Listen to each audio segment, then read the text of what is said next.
Hello and welcome to today's webinar presented by Dlubal Software. Today we'll be working in our finite element analysis and design software, RF-STEEL. The topic for today's webinar is AISC 360 2016 steel member and warping torsion design.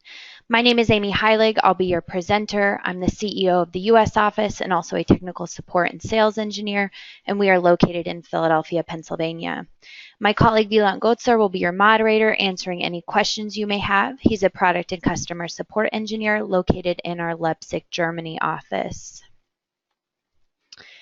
If the control panel does seem to get in your way when you logged into this GoToWebinar, feel free to show or hide that with the orange arrow up at the top. We always want to encourage everyone to ask questions throughout the presentation. You can do so within this same dialog box. If by chance we don't get to all your questions, I will certainly send you a follow-up email afterwards. So regarding the content for the next hour today, I want to quickly explain RF-STEEL, which is our main finite element analysis program, and the steel design add-on module concept. From here, we'll move into our first example today, and we will show you how to analyze a steel frame within the main program RF-STEEL. Then we'll move on to design within the RF-STEEL AISC add-on module. So for here, we have added a few additional changes with our last release. So I want to go over those today. And then we'll explain the difference between member versus sets of member design with our AISC 360 design of our beams. Then lastly, moving on to torsion, we have added a new add-on module extension called RF-STEEL Warping Torsion. What this allows us to do is to do a warping torsion analysis considering 7 degrees of freedom per the AISC Design Guide 9. So in regards to RF-STEEL and the AISC steel add-on module concept, for those of you who are not familiar with our programs, RF-STEEL is our main finite element analysis software. So this allows us to fully model our structure. We also can integrate with BIM software such as Revit, Tekla, AutoCAD. We'd want to fully load our structure. We create our load combinations, whether that's according to a specific standard such as the ASCE 7 or the NBC, or we can manually do this, and then we can run a full analysis. Now with the analysis, we're going to get information such as internal forces, deflections, support reactions, and we can take that information and export it into our own design tools. So whether that's Microsoft Excel, we have in-house tools or hand calculations to do the further AISC design. So RF-STEEL is the main analysis tool that we use to start with. Now RF-STEEL AISC is a design module. This allows us to perform the ultimate and serviceability limit state designs according to the AISC. Everything is brought in from our main program, meaning I don't need to remodel my structure, redefine loads, cross-sections, materials. That's all brought in. But what I do need to define is information that is specific to the AISC standards, such as unbraced lengths. We'd also define here limiting deflection ratios to check for serviceability. And lastly, we can optimize cross-sections as well. So perhaps we'd like to use the most efficient cross-section. We can do that within this AISC add-on module. And finally, RF-STEEL Warping Torsion. So this is our brand new module, and it's a module extension, meaning you have to have the steel AISC module in order to activate it. So everything is kind of done within the AISC module. Now this performs the AISC Design Guide 9 for warping torsion with 7 degrees of freedom. Back in RF-STEEL, we're doing everything according to 6 degrees of freedom. We're going to calculate out the total normal stresses, the total shear stresses. We're going to compare this to the available torsional strengths and ultimately come up with a design ratio. And with that said, we can go ahead and get into RF-STEEL. So here is my, my basic moment frame. I have already modeled it for the sake of time in our main finite element analysis program, RFM. We have our graphical window to work with here in the center. We have our tables down here at the bottom, which you can import and export directly to and from Microsoft Excel. We have our tools up at the top. And lastly, we have our project navigator. So this project navigator has all of our input information as we begin to generate this model. So for example, our cross sections are going to be available here. You'll see our materials, steel A992, and so on. So we can make quick changes to the entire model with either our project navigator, or we can graphically make changes as well. So looking at this basic moment frame, I am in a 3D environment, but I've only drawn a 2D frame here. And basic W sections, steel A992, we can see here the supports down at the bottom. Well, these are set to fully fixed. Now, by all means, we can always create a new support condition here, 6 degrees of freedom, 3 degrees in translation, 3 in rotation. We can also set a spring constant as well for partial fixity. And lastly, because RFM is a nonlinear analysis program, you can take into account geometric and material nonlinearities. For example, with our support conditions, if we had the situation where we had friction or we had sliding, partial activity, these can all be defined with nonlinear supports as well. So for today, just keeping this as fully fixed for our moment frame. Now, I've also loaded the structure. So you can see here that I have a basic dead load applied, just 0.2 kips per feet with my upper beam here. We also have a live load, 0.1 kips per feet. And lastly, we have a wind load, a lateral load applied as a nodal load to the end of our frame here of 10 kips. So taking a look at these load cases that I've already created, you can see here my dead, live, and wind. Dead automatically includes a self-weight. The combination expressions, I've set up the program when I first started this model to generate my load combinations automatically per the AISC E7. So for this, I will see both my LRFD load combinations and my AISD load combinations. Finally, under the load combinations tab, you're going to see here all of our LRFD load combinations and our AISD load combinations. And the result combination tab is going to be something that's just an envelope solution. So it's going to give us the max and min results for all of our LRFD load combinations and max and min results for our AISD load combinations. So what I can do from this dropdown is to view all of these different load cases and combinations acting together on the structure. So here we'll see dead, live, and wind load with the applicable load factors all applied to the structure. Now, one final thing to look at before we're ready to run our analysis here in our main program, RFM. I'm going to highlight all of my members, and I just simply double-click to edit them. And we have this Modify Stiffness tab. And what I've done here is I've used this drop-down. Now, the default is usually set to none, but this time we have it set according to the AISC 360. So what this is doing is this is going to apply some different stiffness factors for our stiffness reductions according to the direct analysis method from Chapter C.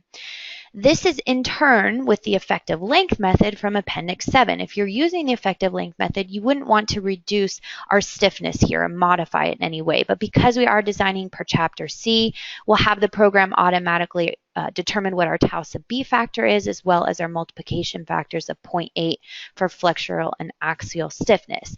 I did a webinar completely devoted to understanding Chapter C and how it applies within RFM. So I want to refer you to our YouTube channel if you are interested in getting a little bit more information on that. So for now, just know that we are designing per Chapter C, so we are going to apply those stiffness reduction factors. So now we're ready to run our analysis within RFM. And what I can do is just go to Calculate, Calculate All. You can see it solves fairly quickly here. We're running through our load cases and load combinations. Load combinations are automatically set to a nonlinear analysis considering both big P delta and little p delta. So once we're done with our analysis, you'll see here our results tab is available within our project navigator as well. We can take a look at the deflections, for example. We can scroll through the different load combinations and see how our structure is reacting under the applied loads. Now, deflections are something that we're certainly interested in, but we're also interested in the member internal forces. Well, we can simply activate that within our project navigator here as well. So you can see that my member internal forces are available for axial loads, for example. Perhaps we're interested in our shear loads. We can always increase these member diagrams to make them bigger. Maybe we would like to see the bending moments, especially for our upper beam here, for our entire moment frame. Now, all of this information is available in a little bit more detail if we right-click on a member and we choose the result diagram.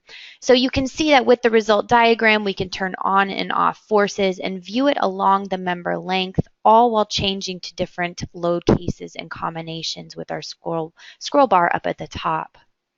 So this is the information that is available to us in our table down here. So now we're looking at the 4.6 for members internal forces. This is our results. We can export all this information for our internal forces to Microsoft Excel with this button here. So this is what we would like to take into our own design tools if we'd like to do design by hand with in-house tools, and we're just purely using RFM for the analysis. So that's one option. Now, the other option is, of course, to use the program to do design for us. So what I'd like to do is to make the clear distinction now, we'd like to enter into the AISC add-on module. So I go back to my project navigator here and I scroll down and I see my long list of add-on modules. So this is why we work with the add-on module concept. Most likely, you won't even touch most of these add-on modules. A lot of them are for perhaps materials you're not using for your design projects, different international standards. So it's really just pay for what you use in terms of the design. Now the analysis is all included within RFM for all the different materials. So we can select STEEL AISC from our project navigator. We also have the add-on modules up at the top, and under design STEEL, we can choose RF-STEEL AISC. Now, when I say add-on module, it's nothing more than just this dialog box within the main program. So as I mentioned within the PowerPoint, all of my information from RFM is being brought into this add-on module. We're just defining a little bit more information specific to the AISC. The first thing to set here would be our standard, and we have both LRFD and ASD for the 2016 as well as some older standards. So we'll choose the LRFD design 2016 for today. The ultimate limit state design will be all of my LRFD load combinations, and my serviceability will be my ASD load combinations. So again, all of these load combinations were brought in from RFM. I'm not having to redefine them here. I just need to tell the program, okay, here's the load combinations I want to design for. We do need to select the members we're interested in designing. So for this one, I'm going to choose my top member here, member number 3, and I click OK. Then it's really as easy as just working from top to bottom with these lists over on the left. So we have our materials. Once again, steel A992 is brought in from RFM. Here are my material properties. I don't need to make any changes. We have our cross sections, same concept. My W12 by 35, which was defined for my beam member up here, is brought into the program. Here are all my cross section properties. Now, intermediate lateral restraints. What this is used for when we check on this checkbox is to brace the top and bottom flange. So you'll see here we have this drop-down box here. And what I'm going to do is jump back to the PowerPoint to explain some of the updates we made within the last release. And we'll start off with this intermediate lateral restraints. So previously, we only had the option to brace the top and bottom flange at the same time. Well, we know as engineers that this isn't necessarily always the case. We may have some type of roof sheathing on top that's really only bracing the top flange, but we're maybe not even bracing the weak axis direction. We're not bracing the bottom flange. There are other scenarios where it really depends on your connection type. You may have bracing for the bottom flange only and the weak axis direction, but the top flange is free to move. So these options can now be individually set. So you'll see here we can consider both, just the upper, the lower, or user defined, and then we set the number of intermediate lateral restraints along the beam length. So why this is important is for lateral torsional buckling. We want the program to automatically determine which flange is in compression so that when we're doing our LTB checks according to the AISC, we get the correct moment capacity. I am going to jump ahead to our next table here just to quickly explain another change. So once we go back to our example, we're going to have our second table available for unbraced lengths and effective length factors for buckling. So buckling would be strong axis buckling, weak axis buckling, flexural torsional buckling. And again, previously, what we would have with these two columns is K column, but then our second column was K times L. And you can see that first option available here. And this is a little bit of a carryover from the Eurocode, and it really wasn't ideal for the AISC. What we'd like to see is just a K column, and then our second column is completely independent of this K factor, our effective length factor. So by default, now when you launch the add-on module, this will be set. These two columns are completely independent from each other. And I more so want to focus this on our existing users now who have been using AISC. You do have the option under the details to change existing models, for example, back to separate K and L factors, or to choose to move this way for any future models. The third change is a rather big one, and it has to do with lateral torsional buckling. So with member design, and keep in mind we already did this with sets of members, and we'll get into sets of members later, but with member design, we know that with lateral torsional buckling, we refer to the AISC for W shapes according to section F2.2. Well, we can see these equations over here on the right. This equation for our lateral torsional buckling nominal moment depends on unbraced lengths. We have our C sub B factor as well as a few other variables. So when we went in and we added all of these different options for intermediate lateral restraints, for top versus bottom versus user defined, what we're now going to do is we're actually not going to consider F2.2 anymore. We are going to extract this single member that we're designing. And for lateral torsional buckling, we're going to take it out from the RFM model and we're going to run a separate eigenvalue analysis.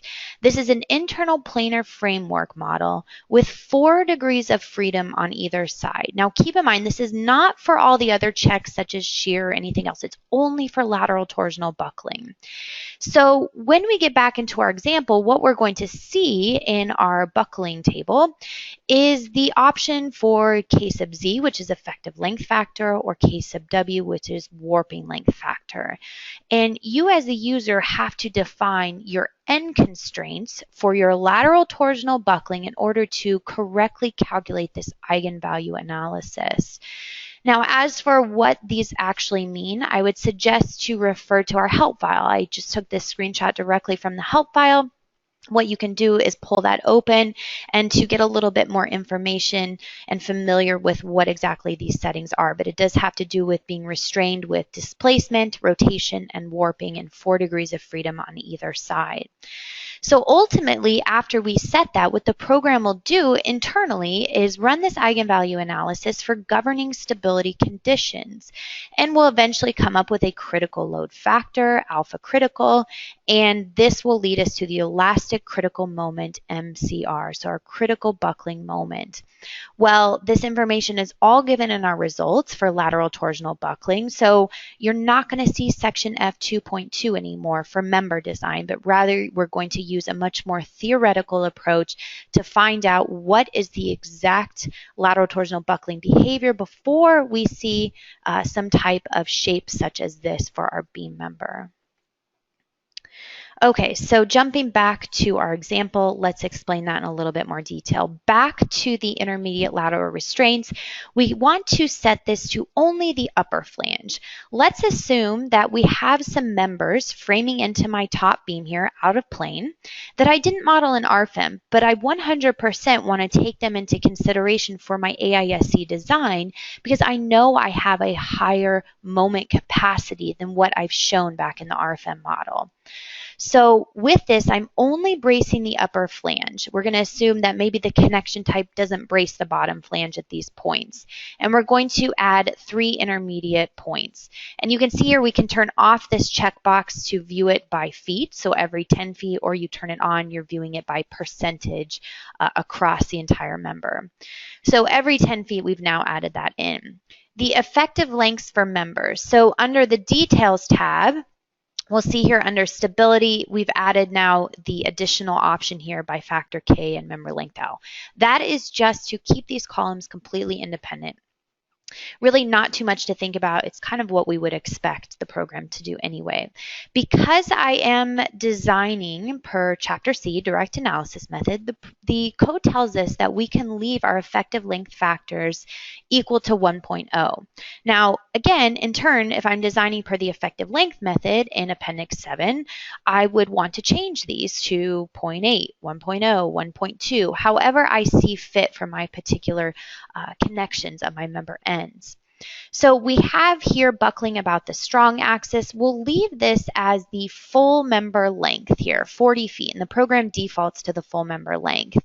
Now my weak axis direction, I'd like to set this to 10 feet instead. I'm going to assume that those out of plane members I didn't model in here are actually going to be bracing this member every 10 feet.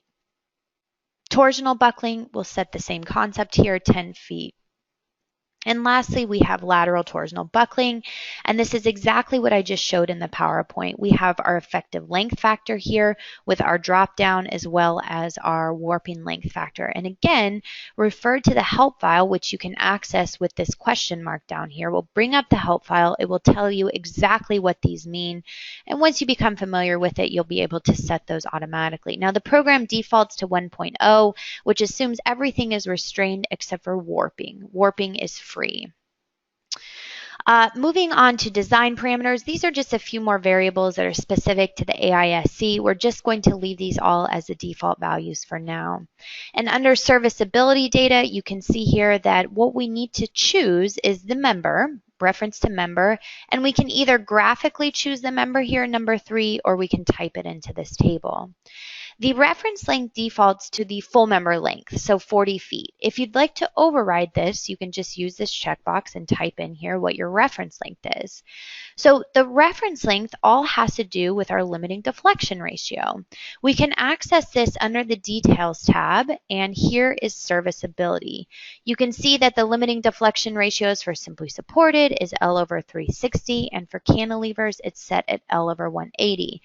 But you as the user can control whatever these limiting deflection ratios are. So that's what the program is going to use for this reference length in our limiting deflection ratio. The pre-camber, you can put that in here if you have a pre-camber. And then lastly, is it a beam or is it a cantilever?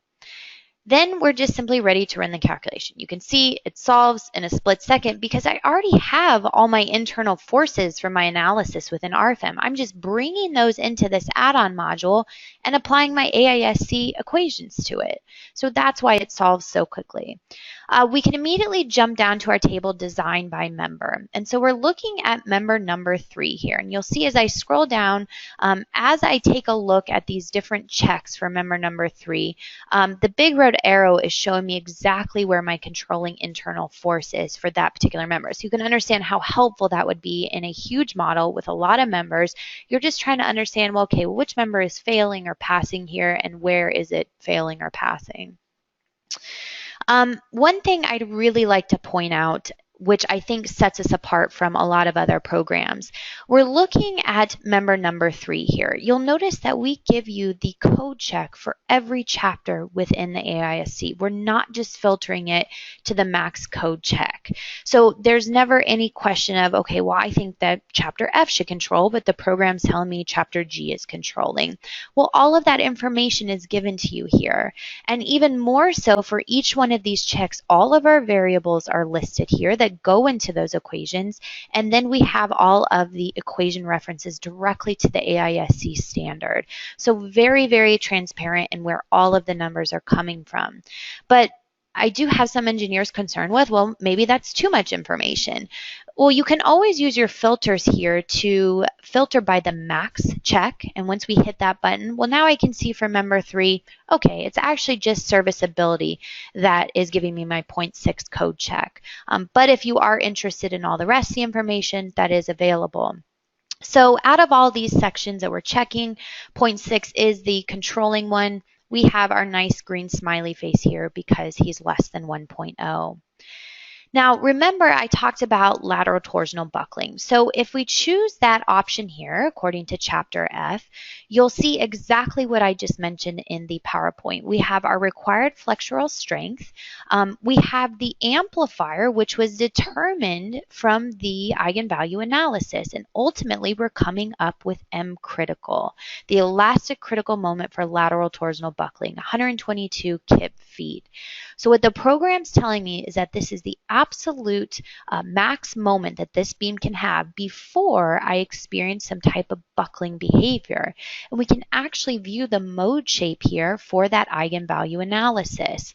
So if I turn this into the graphic view for that, and I can decrease my factor here to kind of see what's going on, we're seeing that buckling type behavior for this beam element for lateral torsional buckling. And this is what the program is doing behind the scenes. So ultimately, you should get about the same capacity for according to chapter F, but this allows us a lot more freedom in really get into the theoretical approach and determining what the actual lateral torsional buckling critical moment is based on all of those intermediate lateral restraints.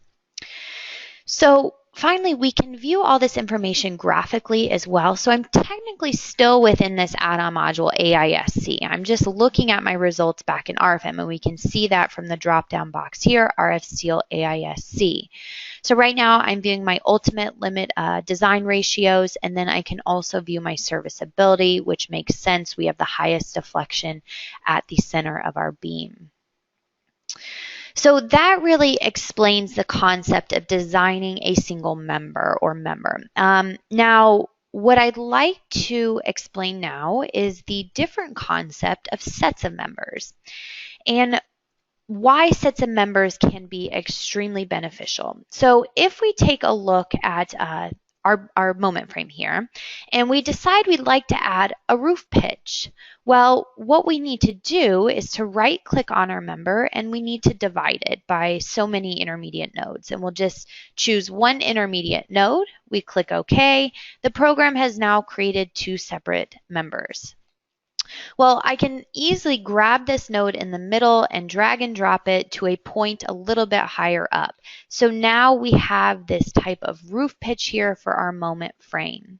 The other thing I want to do quickly is my cross sections. I have W12 by 35 selected here. Well, because I've added this roof pitch, we need to increase the size of these a little bit.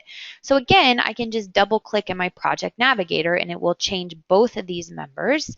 And we can access our cross section library, which you can see here, all of the various cross sections that we have available within RFM. So we're still within the main program here, RFM. We're upsizing these members. These cross sections include all the AISC, the CSA for working with aluminum sections, parametric sections. This is everything that's available. For today, we're obviously working with our rolled sections, and you can see that my filters over on the left, I filtered to AISC and the latest standard.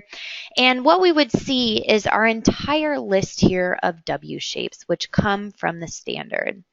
Well, what we can do instead of setting these filters every time, scrolling down through this long list, is utilize what we call a favorites group.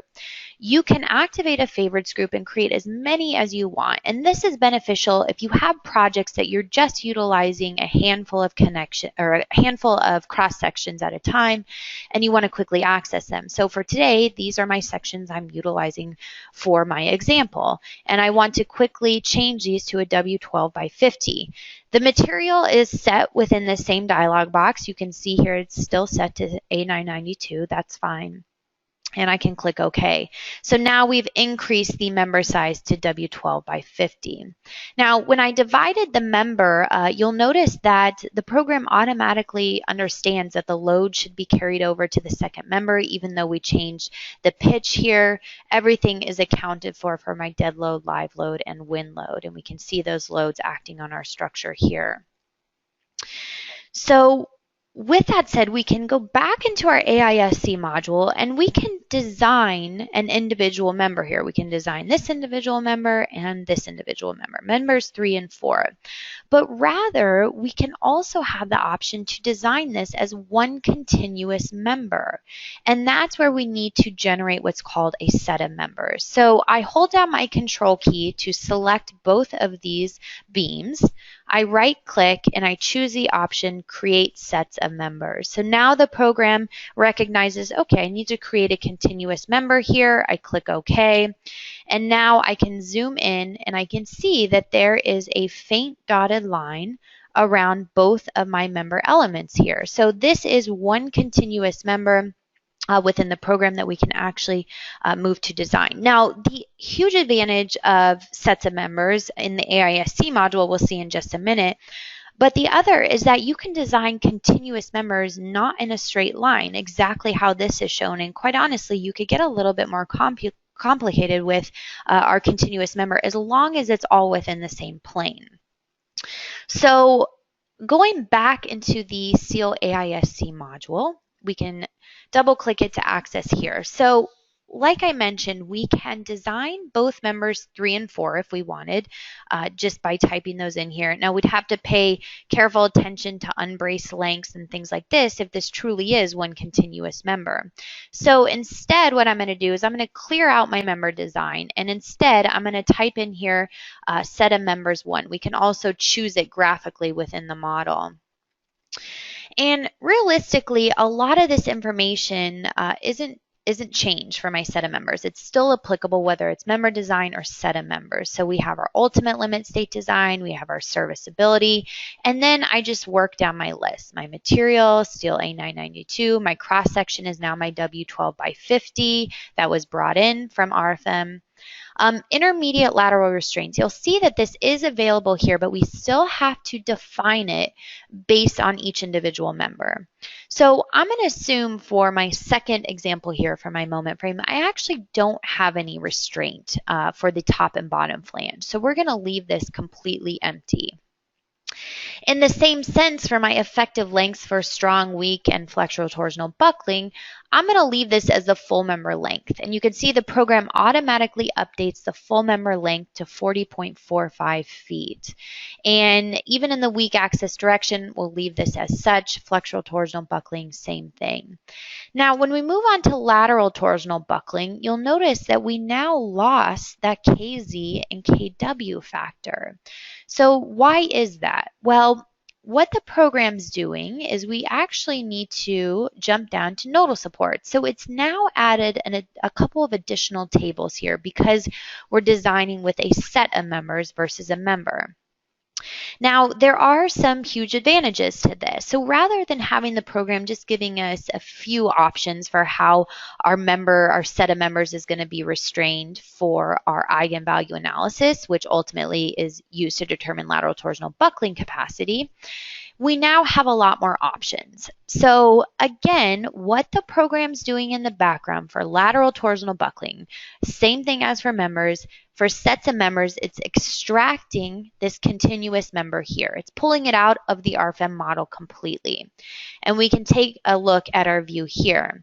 Under the nodal supports, we need to give the separate model here, our separate eigenvalue analysis model, some support conditions. It has to be stable in order for the program to determine what the critical buckling moment is. So it automatically places these supports at both ends. And you'll notice here that it's based on 4 degrees of freedom. So I scroll in here and we'll see here we have translation in and out of the page. We have rotation.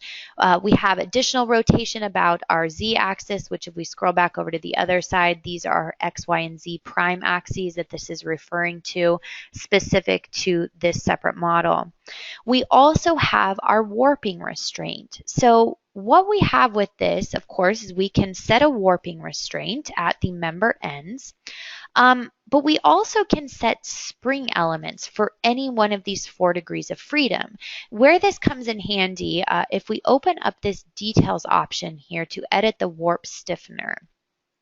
Well, for example, if I had an end plate to help with warping for my member here, I could easily choose it from one of these options, give it the material, give it the geometric properties, and the program will automatically calculate the warping spring for me. I click OK, and you can see it's exported back out to the table here. Now we're actually looking at this end nodal support here. Now for our case, we're going to leave this as fully free. So we're free to warp.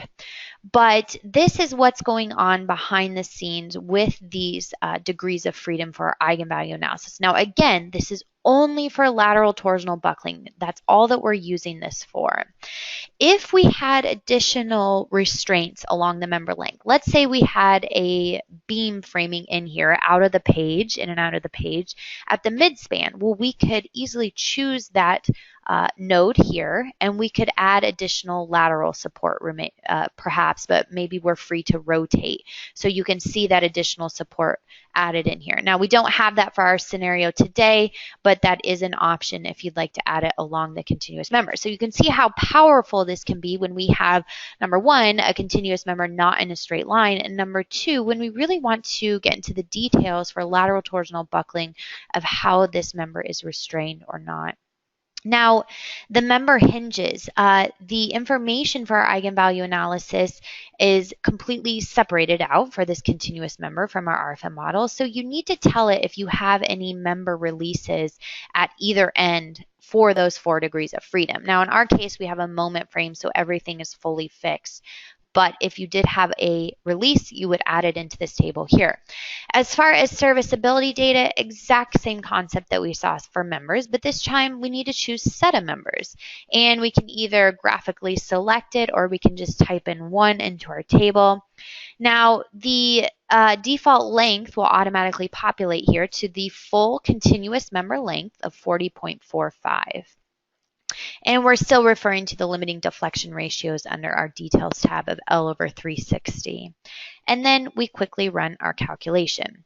So the program does have to rerun the calculation back in RFM because remember we changed our cross sections, we added the roof pitch, so it took maybe 1 second longer, but still very quick. We brought in all those internal forces into this add-on module, STEEL AISC, and we apply the AISC code equations to it. So now the only difference you're going to see is we still can view our results designed by member. So if we're interested in viewing, okay, well, what's controlling on this member versus what's controlling on this member, we can view that within our tables. But probably what we're interested in is designed by set of members. So we're now looking at this full continuous member here and our different AISC checks. So we'll see here chapter F, chapter G.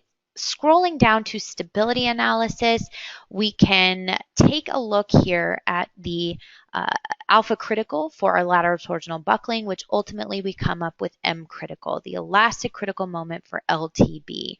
And again, just like what we saw with our members, we can view the mode shape for that analysis. We can increase here the factor to see that buckling behavior. So that was what's going on behind the scenes. That's why we had to support this separate little model here in order for the program to determine what this value is. Now, just like with members, we can jump back to our graphics and we can view the code check for sets of members graphically as well. So we're looking at the ultimate limit state design, which it looks to be controlling, where we have this moment connection here of the beam to the column, and then serviceability, as we would expect, is controlling at the midspan here. So that really explains the main concept of understanding members versus sets of members within the AISC standard.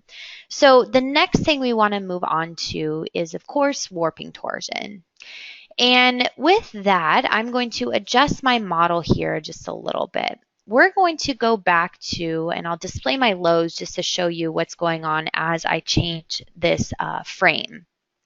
I'm going to take this second member over here, just highlight it graphically. I hit delete on my keyboard, and I'm going to grab this node at the end of my beam, and I'm just going to drag and drop it and snap it to the top of my column. You can see a lot of AutoCAD-like features which just make our life a little bit easier when we want to make small changes to our model. The load follows. We're looking at the same thing for live load, wind load, just like what we saw with our first example. Now, a couple of changes though. So we obviously need to add in a torsion load if we want to check warping torsion and such. So let's really exaggerate that here. I'm going to go back to my load cases, and we jump to the load cases tab. I create a new one, and we'll call this one torsion. The action category, maybe we set this to live. Now, under the load combinations, the program will generate a few more load combinations just simply because we've added a second live load case, and you can see those all listed here. Going back to the RFM model, if we take a look at torsion, we need to actually apply the load to the load case, and we can do this with our tools up here at the top with a new member load. With the new member load, rather than being a distributed load over the entire member length, we're going to do a concentrated moment. This moment is going to be about my global x-axis, which I can see my axes back in my RFM view here. And you'll notice these pictures update to kind of give you a general idea of exactly what's going on with this load you're about to apply. The magnitude is going to be 7 kip feet, and we'd like to apply it at the midspan, so at 20 feet. I click OK, I simply highlight over my member, and now we have this torsion load applied here. So what I can do then is look at all of my load cases and combinations, and I can see this new torsion load acting with the rest of my loads on the structure. So we're now ready to move on to our analysis and design. Before we do, what I want to do is to take advantage of the information that my sets of members gives me versus my member. So technically I could come in here and just design this single member like we did in our first example. But instead, although this is one member here, I can still right click and create a set of members. And there's a couple reasons why I'm doing this. Number one, for our first example, I like the options that a set of member gives me versus a member, meaning those end restraints for lateral torsional buckling with 4 degrees of freedom. I can expand on warping springs, things like that. So although this is still a single member, we can design it as a set of members. The second reason why I'm doing it is because our module extension RF warping torsion, which we'll get into in a minute, is only available for sets of members. So just keep that in mind when we move on to that example today. I don't really need to worry about running the analysis here in RFM. I can if I want to take a look at the internal forces, but by launching the AISC add-on module, we're going to run the analysis along with the design all at the same time. So what's nice is that I'm just going to keep all my information in here from the previous example, but there are some changes we need to make. Number one, we added additional load combinations for my second live load. So we want to make sure that we take that into consideration here. Serviceability limit, maybe I'm not so concerned with serviceability checks. We kind of understand the concept with that, so we'll just focus on ultimate limit state design. I am designing my set of members 1. So again, set of members versus members, we're going to move forward with set of members. And then just working down my table once more, I get to intermediate lateral restraints. Well, for this scenario, I'm going to assume that I am bracing both the top and bottom flange. And maybe my connection details, for whatever reason, will brace both of these flanges at every third point. So I've added 3 intermediate lateral restraints here at 10 feet, and then we can continue moving down our list. Effective lengths, well, for my buckling about strong, weak, and flexural, I'm going to leave this as the full member length here. So it is set at, actually it's remembering what the program had set for my last set of members. So what we can do is just to simply override this to make sure it's a little bit more relatable to our current example. So that was just carryover from our last set of members. Now, what we can do here is move on to the nodal supports for our lateral torsional buckling. And again, the program already has some suggestions here for my particular scenario. We have our 4 degrees of freedom on either side. We've already really covered this with our last example. I want it to be free to warp and to rotate at the member ends, but I've restrained it in these additional 2 degrees of freedom. And finally, member hinges. I'm not going to apply anything here. We have a moment frame, so we don't need to take care of that. And we run our calculation. So it's running through all those new load combinations, and it's applying the AISC code checks, and eventually we can take a look at design by set of members. And we see here something that's very bad. We have our sad red face because he's over 1.0. So this immediately flags me that, okay, something's not passing according to the AISC. Well, if I take a look at that particular check, I'll notice that I'm failing according to Design Guide 9, check of shear stress due to torsion and shear stresses. And I look down at my results here. It looks like I have my required shear strength. I'm also accounting for torsion here. So let me go back to the PowerPoint to explain what is happening when we're looking at torsion. Now, keep in mind, I have not activated my module extension. I'm purely doing torsion design with what's given to me within the AISC. And it's quite common, not only in our program, but many other programs, that we just simply combine shear stresses. And what we're going to do is we're going to take the shear stress due to bending and axial loads, and according to Design Guide 9, equation 4.6, we convert this into shear stresses. So you can see we're utilizing this V here, which is the shear force from RFM. This is my internal force that I've already determined from the main program RFM. We convert it to shear stresses. Well, on top of that, we now have torsion.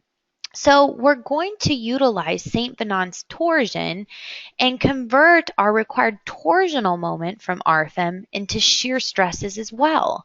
Then we're going to add these 2 stresses together.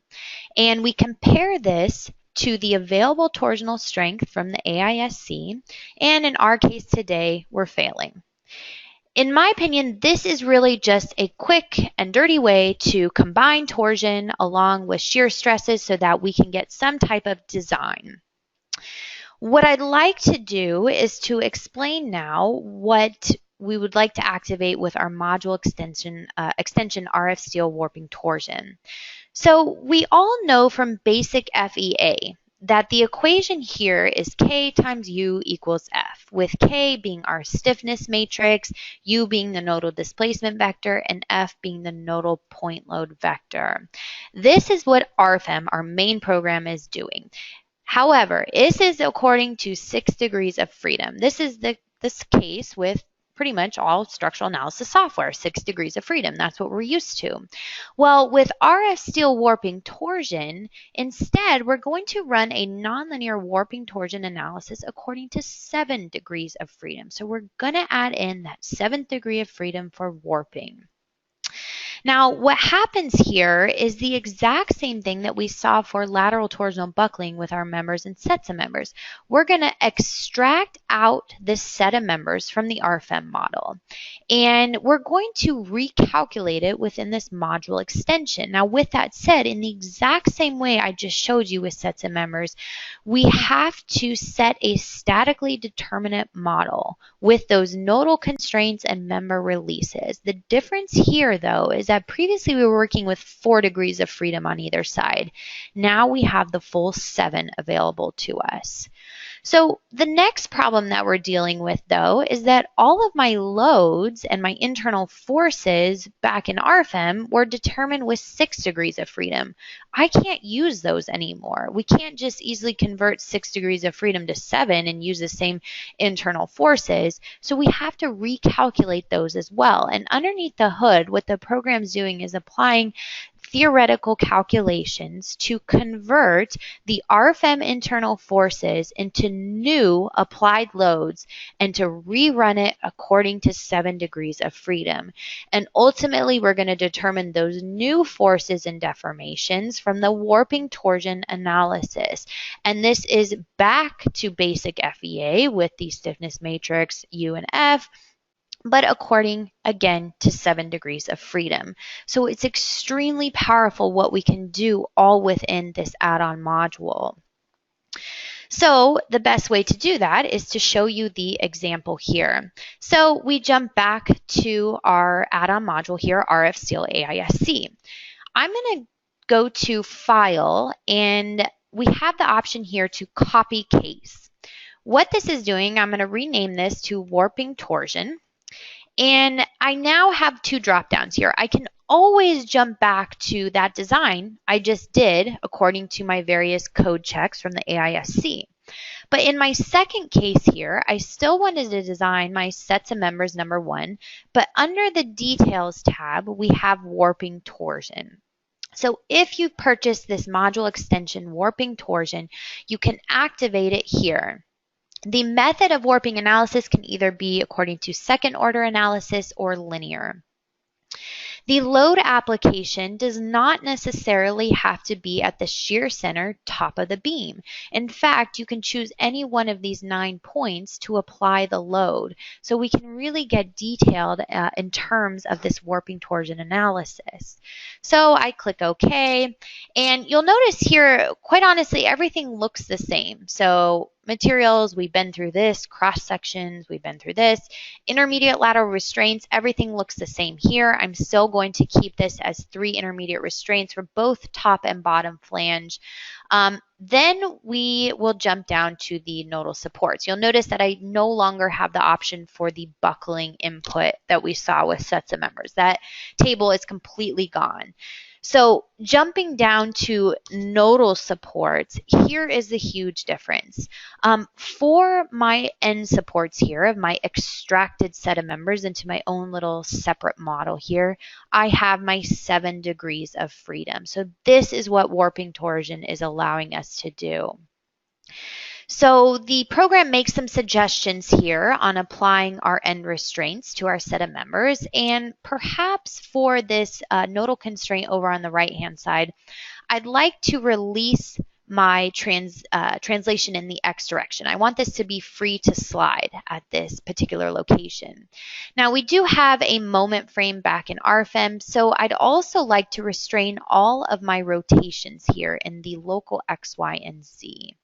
But we still have this sliding availability here. Now warping, in my case today, I want this to be completely unrestrained. But if we have an issue with warping, this is where we would want to go in and add warping restraint, whether that's full warping restraint or a spring available within this dropdown. And again, these can be added along the full member length. We just have to go back in and add some additional nodes within RFM. So now we have defined these 7 degrees of freedom at either end to make sure that this separate little model is fully stable when we run our calculation. Member hinges, we don't have any for this scenario, so we don't need to worry about this once again, and we can run our calculation. Now, one more thing I'd like to touch on, we probably don't use this so much within the AISC, but it is possible to define an imperfection with a bow. So you can set that imperfection here if you'd also like to consider that within the warping torsion analysis. So we're leaving that empty for today, and we can run our calculation. It solves within a split second, and we immediately jump to design by sets of members. And we'll notice something very, very different than our last example. We now have a check here of 0.27. This is very different than what we just saw with the torsion considerations being applied to shear stresses, and our code check was 1.02 when we kind of just do it in the quick alternative within the AISC. So we only see 2 different checks here when we run warping torsion. We're looking at the elastic check for normal stresses, and we also have shear stresses. The first thing to notice here is that if we take a look at our normal stresses, the governing stress point is given as stress point number 1. Well, if you're curious to see where exactly this governing stress point is, if you click this little info button, we can take a look at the various stress points. I mean, you can view them graphically here along with the numbers. We also can bring up this table, which shows all the information on these different stress points.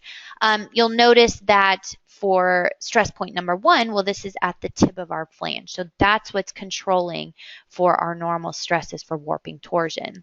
Then we have some additional stresses here. And again, I'm going to jump back to the PowerPoint module just to explain these in a little bit more detail. We have 2 different checks. I mentioned one is normal stresses. This is all according to Design Guide 9. The first thing we're going to calculate is the normal stress due to the axial loads. And we can see that from simple mechanics equation, also available within Design Guide 9 4.7. We're also going to calculate the normal stresses due to bending. And this is for both axes, both strong and weak axes. Lastly, we're going to calculate the normal stress due to warping. Again, we've added that 7th degree of freedom. We calculate it with this equation here. Then finally, the design guide says that we can use superposition and add all of these normal stresses together to get our total normal stress according to equation 4.8a. Well, once we've done this, we obviously need our available torsional strength. So this does come from the AISC equation H3-7. And for normal stress, the available torsional strength is just purely the yield strength. So once we have this information here, we compare it to the total normal stress, we divide them, and we get our design ratio. In the exact same sense, we're also checking the elastic check of shear stresses according to Design Guide 9. So we're going to first check the shear stresses due to bending and axial for both axes. Both strong and weak axes we'll see in our results. We're then going to calculate shear stress due to pure torsion. And finally, we have shear stress due to warping. And once again, Design Guide 9 tells us with superposition, we can add all these shear stresses according to equation 4.9a, and we come up with the total shear stress. Well, once again, we have to have our available torsional strength. We refer back to the AISC equation H3-8 under shear stress. The only difference here is we're now applying a factor of 0.6 in front of the yield strength. So we're comparing our total available torsional strength here to the total shear stress, dividing them, and ultimately getting our design ratio. So those are the 2 results you're going to see for normal stress and shear stress back in RFM. And sure enough, as we just saw in detail, all of our different stresses are listed here. So right now I'm looking at my normal stress. I can see the equivalent equation reference from Design Guide 9 for normal stress due to axial loads, due to moment, and due to moment in both directions, strong and weak axis direction, as well as warping. We add them together for the total normal stress. We compare this to what the AISC standard tells us according to chapter H3-7, and we get our design ratio of 0.27. So you can see how this is extremely beneficial when we have torsion on our members and we run that quick calculation where we just combine shear stresses, again, which is quite common, but we're failing. Well, in reality, instead of upsizing the members, why not just do a little bit more detailed analysis and design on this with 7 degrees of freedom utilizing RF-STEEL Warping Torsion. Lastly, we can view this information graphically like what we saw for everything else. So we're looking now at the warping torsion design results. We can view the ultimate limit state design here, which we can see is controlling, again, at our moment connections. So that is really all that I wanted to show you for today. And as always, I know that was quite a bit of information, but hopefully you have a better understanding now of AISC design with members versus sets of members and our new add-on module extension, RF-STEEL Warping Torsion. I always want to encourage everyone to visit our website at dlubal.com for more information, not only on RFM, but all these design modules. You can also follow us online on our social media sites. One I really like to point out is YouTube, where we record webinars such as this one, and you have free access to them all the time. We'll also give you information on events and conferences, newsletters, things like that. And lastly, our knowledge-based articles are extremely beneficial because we don't necessarily point these directly just for use in our software, but it's really on general technical structural engineering knowledge. So you can find that on our website as well. Our email at our Philadelphia office is info-us@dlubal.com, and our phone number is 267-702-2815. So if you have any questions about today's webinar or any other capabilities of the software, feel free to shoot us an email or to give us a call. We will have many more upcoming webinars. I try and do them about once a month. You can register on our website at dlubal.com under support and learning and webinars. As pretty much all of you know today, though, I send out a couple reminder emails when those webinars will occur, so you can sign up through that way as well. Many of you are wanting PDH credit for today. That's great. We're more than happy to issue that. Just a couple of requirements. Number one is that you were here for the full 60-minute presentation. This is required by the states, which we are accredited to give PDH. So if you were here for the full 60 minutes, can you please send a request to our email at info-us@dlubal.com. Again, send the request to info-us@dlubal.com. Let me know who was in attendance today, and I will send that certificate back to you.